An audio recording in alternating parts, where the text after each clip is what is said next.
Did you know that you are the most amazing energy healer that you will ever meet? In today's episode of the Energy Healing Podcast, we will dive slightly deep, but not too deep, into demonstrating that you are already an energy healer. So before we get started, make sure you hit the like button and make sure you share this video. And sharing this will get the message out to so many other people that they really can take care of their real body. My name is Haroon Rabbani and I am a transformational healer. I help people transform their lives. I am an energy healer. And so in the work that I've been doing over the last 7 or 8 years in particular, I've been diving deep into helping transform people's lives from all sorts of issues. So the key thing to understand straight away, and nobody can disagree with this, is these 3 points. Number 1, you are made out of water. If you take all the molecules in your body, compare them across the board, you will find that 99% of those molecules are H2O atoms, water molecules. The rest of them is everything else, of course. So water is important. Number 2, you are made out of light. If you look at the deepest level of your atoms, you'll find that all that there exists is light, or we can call it energy, hence energy healing. And the third one is sound. Believe it or not, sound is vital in terms of healing, in terms of communication. So you are also made out of different frequency range of sound waves. So those are the first 3 things you've got to understand. So having plenty of light, or access to light, plenty of water, and actually the sounds you make have a healing effect, hence chanting, mantras, singing. The rest of the area I want to discuss with you are 4 core areas. Number 1, all kind of illnesses, mental illness, physical illness, it all starts off one thing, and it starts off with the mind. I actually did a video on that particular topic, and if you click the link, you can find out more about the 7 different stages of healing all your disease. So number 1 thing is your mind. Your mind has a massive impact. And you might say, oh no, I'm cynical, of course.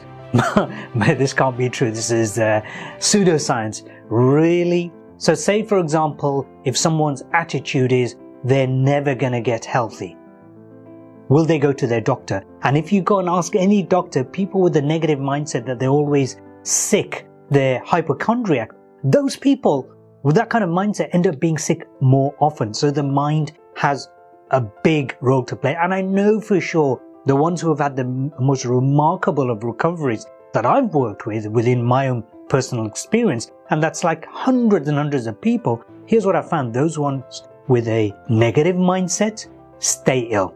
Thankfully, there aren't too many people who do that, who come to me, and those with a positive mindset make a big difference. Number 2 is your body. You are not just your mind, you are your body, and there's no separation, by the way. We've got this whole thing about this mind over body nonsense.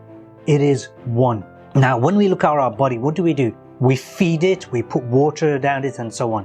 Initially, thousands of years ago, even hundreds of years ago, food had only one function: to give you the nutrition so you can survive.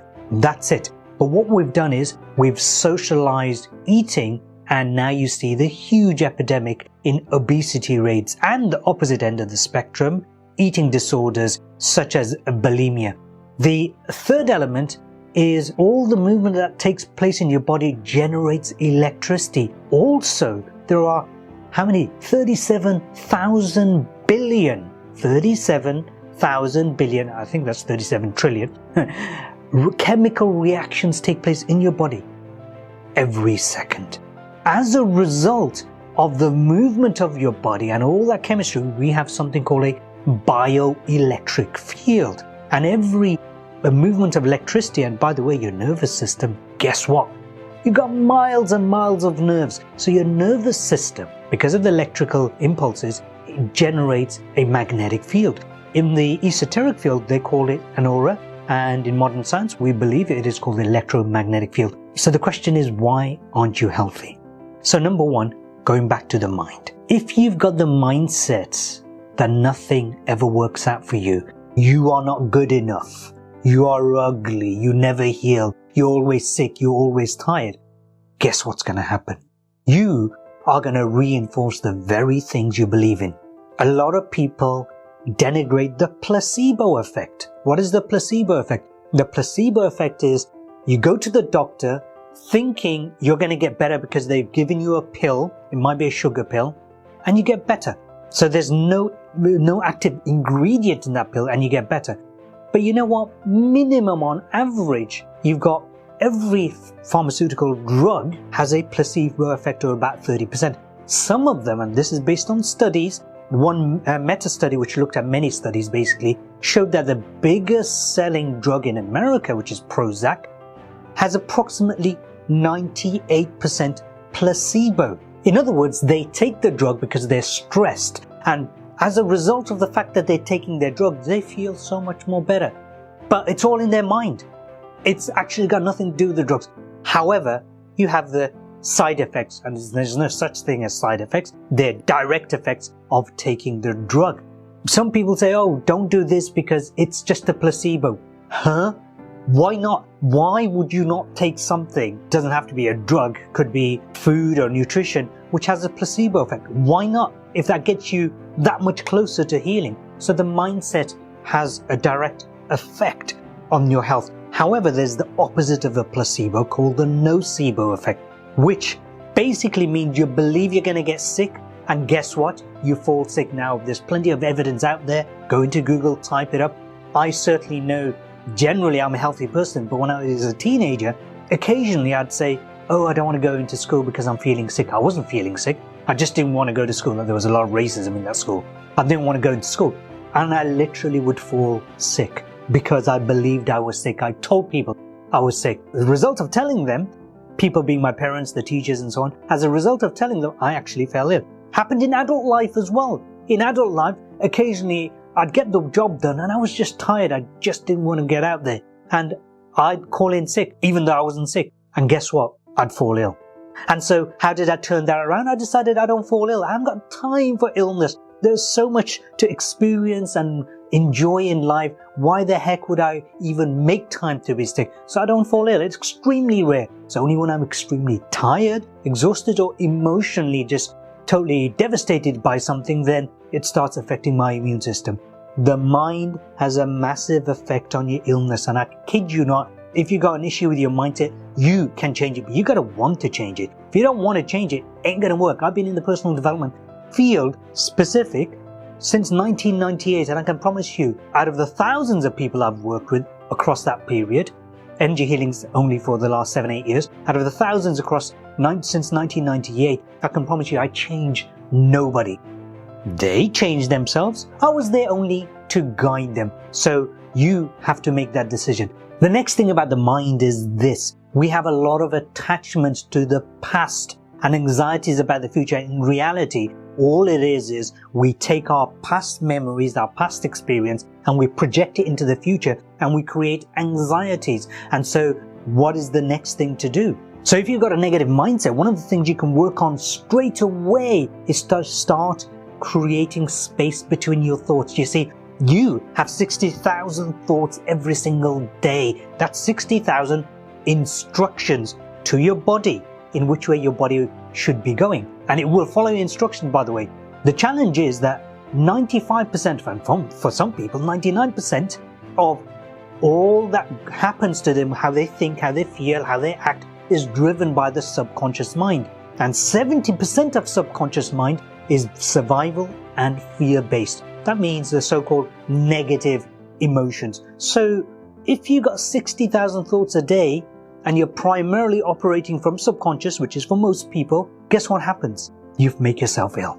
And so the thing to do is, number one, is to create space between your thoughts. That only comes from meditation. There's no other ways. There's different types of meditation, but it is about creating space between your thoughts by focusing on your breath. The other thing is, of course, you can do is mindfulness. Be aware of what happens when you have a series of thoughts. Notice the experiences, notice the emotions that get created as a result of your thoughts and your thought patterns. So, for example, if you're somebody who is very reactive or very temperamental, just pay attention to what you are saying in your head that's leading you to becoming angry or moody. So be mindful about that. That's the first two things you can do. The third thing, which is my area of speciality, is start releasing your attachments.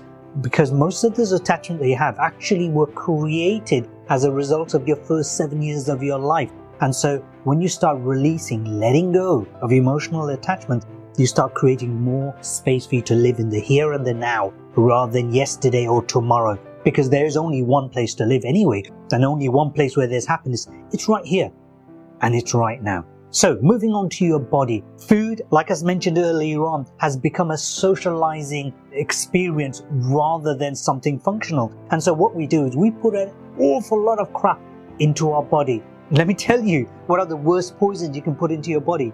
Alcohol. No two ways about it. There's no way around it.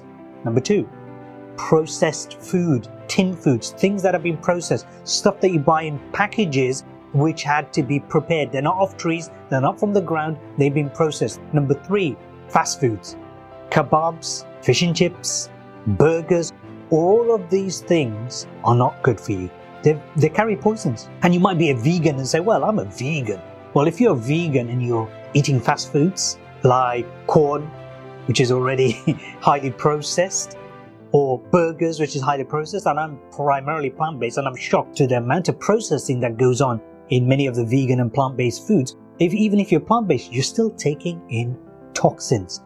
Instead of focusing on filling your belly, which is really more about emotional eating, start focusing on all the food you eat, make it detoxing foods, because you've taken in so many poisons over the years. So what can you detox with? Well, one of the areas you got to detox is anything that happens to your liver. So start having foods and herbs that will help you to start cleaning your liver. Your liver is your biggest detox organ. So, for example, I take licorice sticks, not sweets. They're actually sticks, and I make a tea out of it, and that is extremely detoxing. The other thing you can do is do a liver cleanse.